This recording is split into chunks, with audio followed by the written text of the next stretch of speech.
بسم اللہ الرحمن الرحیم۔ کیا آپ جانتے ہیں موت کے کتنے مرحلے ہوتے ہیں؟ موت کے 6 مرحلے ہوتے ہیں۔ پہلا مرحلہ یوم الموت کہلاتا ہے۔ یہ وہ دن ہے جب انسان کی زندگی کا اختتام ہو جاتا ہے۔ اس دن اللہ تعالیٰ فرشتوں کو حکم دیتا ہے کہ وہ زمین پر جائیں اور انسان کی روح قبض کریں تاکہ اسے اپنے رب سے ملاقات کے لیے تیار کیا جا سکے۔ بدقسمتی سے کوئی بھی اس دن کے بارے میں کچھ نہیں جانتا، اور جب وہ دن آتا ہے انسان کو یہ احساس نہیں ہوتا کہ یہ دن موت کا ہے۔ تاہم انسان اپنے جسم میں تبدیلیاں محسوس کرتا ہے۔ مثلاً مومن کے دل کو اس دن خوشی اور سکون ملتا ہے، جبکہ برے اعمال کرنے والے کے سینے میں اور دل میں دباؤ محسوس ہوتا ہے۔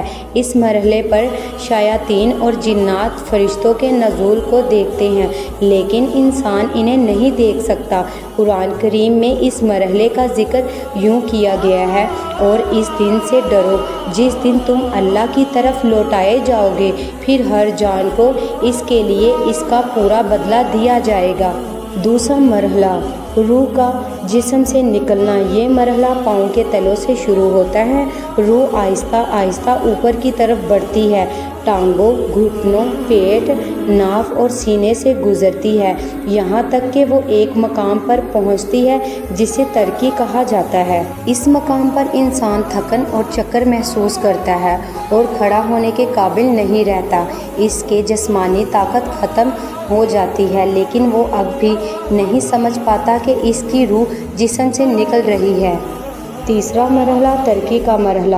قرآن کریم میں اس کا ذکر یوں آیا ہے: ہرگز نہیں، جب روح حلق تک پہنچ جائے گی اور کہا جائے گا کون جھاڑ پھونک کرے گا، اور وہ سمجھے گا کہ یہ جدائی کا وقت ہے، اور ایک پنڈلی دوسری پنڈلی سے لپٹ جائے گی۔ ترقی حلق کے نیچے کی 2 ہڈیوں کو کہا جاتا ہے جو کندھوں تک پھیلی ہوتی ہیں۔ وکیل من راق کا مطلب کون روح کو لے جائے گا۔ یہ وہ وقت ہوتا ہے جب لوگ ڈاکٹر یا ایمبولینس بلانے یا قرآن پڑھنے کی بات کرتے ہیں، لیکن انسان ابھی بھی زندگی کی امید رکھتا ہے۔ انسان کو موت کے قریب ہونے کا احساس ہوتا ہے، لیکن وہ اب بھی بقا کی کوشش کرتا ہے۔ روح کے نکلنے کا عمل مکمل ہو چکا ہے اور جسم کے نچلے حصہ بے جان ہو چکا ہے۔ چوتھا مرحلہ حلقوم کا مرحلہ۔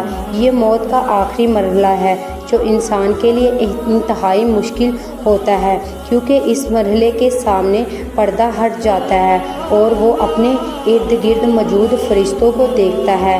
یہاں سے انسان آخرت کو دیکھنا شروع کرتا ہے۔ ہم نے تمہیں آنکھوں سے پردہ ہٹا دیا، آج تمہاری نظر تیز ہے۔ قرآن میں اللہ تعالیٰ فرماتا ہے: پھر یوں کیوں نہیں جب روح حلق تک پہنچ جائے اور تم اس وقت دیکھ رہے ہو اور ہم تم سے زیادہ قریب ہیں لیکن تم دیکھ نہیں سکتے۔ یہ وہ وقت ہے جب انسان اللہ کی رحمت یا غضب کو دیکھتا ہے۔ وہ اپنی زندگی کے اعمال کو اپنی نظروں کے سامنے گزرتا ہوا دیکھتا ہے اور شیطان اسے گمراہ کرنے کی آخری کوشش کرتا ہے۔ قرآن کہتا ہے: اور کہو اے میرے رب، میں شیطان اور وسوسوں سے اور تیری پناہ مانگتا ہوں اور اس سے بھی کہ وہ میرے پاس آئے۔ پانچواں مرحلہ ملک الموت کا داخلہ۔ یہ مرحلہ وہ ہے جہاں انسان کو معلوم ہو جاتا ہے کہ وہ رحمت والوں میں سے ہے یا عذاب والوں میں سے۔ اللہ تعالیٰ فرماتے ہیں: اور جن کی روحیں فرشتے سختی سے نکالتے ہیں ان کے چہرے اور پیشانیوں پر مارتے ہیں۔ اگر انسان مومن ہے تو اس کی روح نرمی سے نکلتی ہے جیسے پانی کا قطرہ مشکیز سے نکلتا ہے۔ اللہ تعالیٰ فرماتے ہیں: اے اطمینان والی روح، اپنے رب کی طرف لوٹ، راضی اور مرضی اور میرے بندے میں شامل ہو جا اور میری جنت میں داخل ہو جا۔ چھٹا اور آخری مرحلہ۔ یہ مرحلہ وہ ہے جب انسان کی روح مکمل طور پر جسم سے نکل جاتی ہے۔ اگر وہ گناہ گار ہے تو کہتا ہے: اے میرے رب، مجھے واپس بھیج دے تاکہ میں نیک عمل کر سکوں، لیکن اللہ فرماتا ہے: ہرگز نہیں، یہ صرف ایک بات ہے جو وہ کہہ رہا ہے، اور ان کے پیچھے ایک پردہ قیامت تک کے دن کا ہے، اور موت کی سختی کے حق کے ساتھ آئے گی۔ یہی وہ ہے جس سے تم بھاگتے ہو۔ یہاں مومن کے لیے جنت کی بشارت ہے جبکہ گناہگار کے لیے عذاب کا وعدہ۔ ایک مسافر سے پوچھا گیا کہ لوگ موت سے کیوں ڈرتے ہیں؟ انہوں نے جواب دیا، کیونکہ تم نے دنیا کو آباد کیا ہے اور آخرت کو برباد۔ اے میرے اللہ، ہماری آخرت خاتم الدین اسلام پر فرما۔ آمین۔